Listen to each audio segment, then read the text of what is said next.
it was a bitter end for Robbie Williams when his time as a member of the country's biggest boy band came to a drastic close.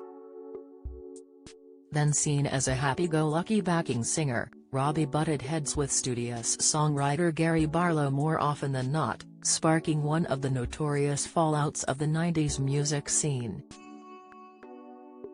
Robbie, who was just 16 when he joined Take That, had been making noise about quitting the band for a while over his dismay at their style and song choices, but it was his Glastonbury bender with the Gallagher brothers that was the final straw. His disappointed bandmates Gary, Mark Owen, Jason Orange and Howard Donald forced him out sooner rather than later, and even after the band devastatingly parted ways altogether, Robbie and Gary's feud persisted as they both embarked on solo careers. Rivalry between the superstars was evident and resulted in self-destruction. Robbie admitted his behavior and alcoholism spiraled out of control, while Gary revealed that he struggled with the limelight, force-feeding himself to kill off the pop star. Here, the Mirror takes a look at what happened between the two stars. The moment Robbie was forced out in 1996, he jokingly grabbed a melanin shock on his way out before being driven back to Stoke-on-Trent in tears. His best friend Mark was devastated, and it later emerged that by that point, Robbie was already in the grips of alcoholism. "I was a pathetic, pitiful creature," he later admitted. "The first thing I would do in the morning would be to empty the bottle of wine that I had fallen asleep over 2 hours earlier. I'd have taken a line of coke because I couldn't get up without it." With no job, he partied even harder and gained weight, firmly pushing the self-destruct button. Furious that his bandmates hadn't understood what was really happening in his time of need, Robbie, then 21, branded Gary a clueless W-cur and said the group had all the creativity of mentally unstable morons.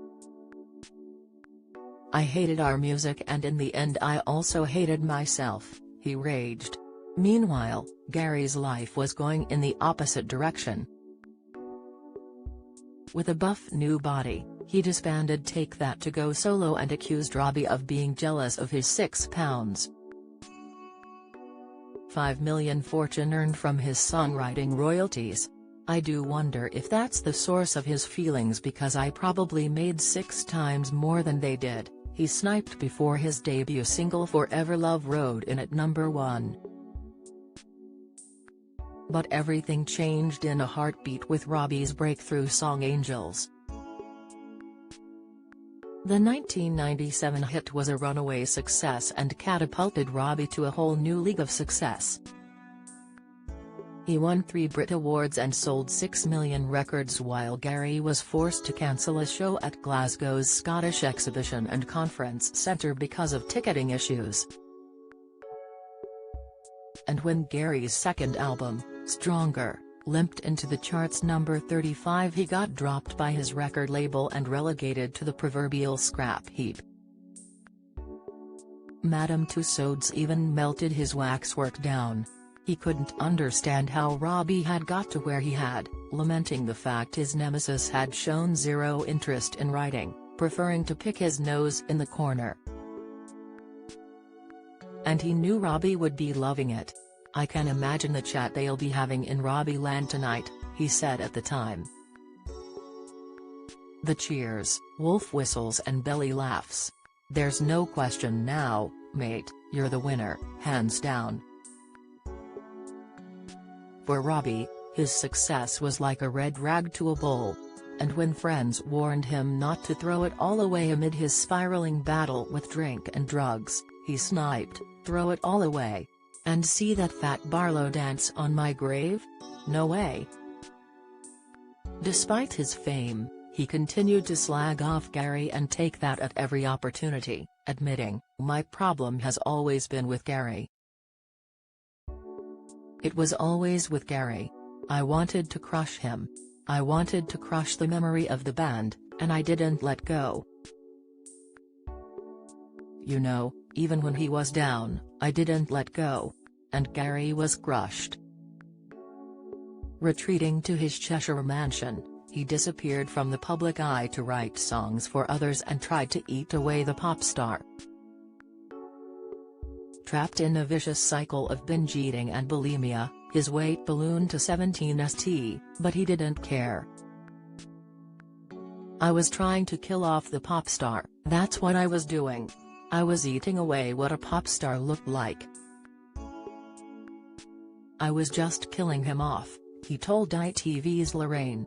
But he believes hitting rock bottom allowed him to tame his ego, which had run out of control.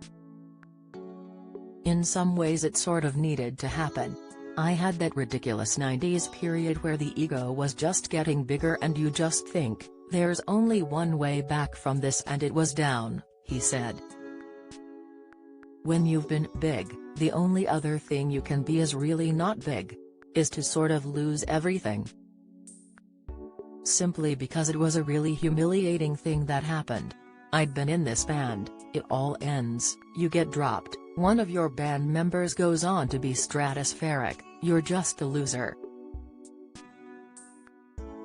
There's like a big L wherever you look, all over your body, you're just a loser. I just didn't want to be me. I just hated myself at that point.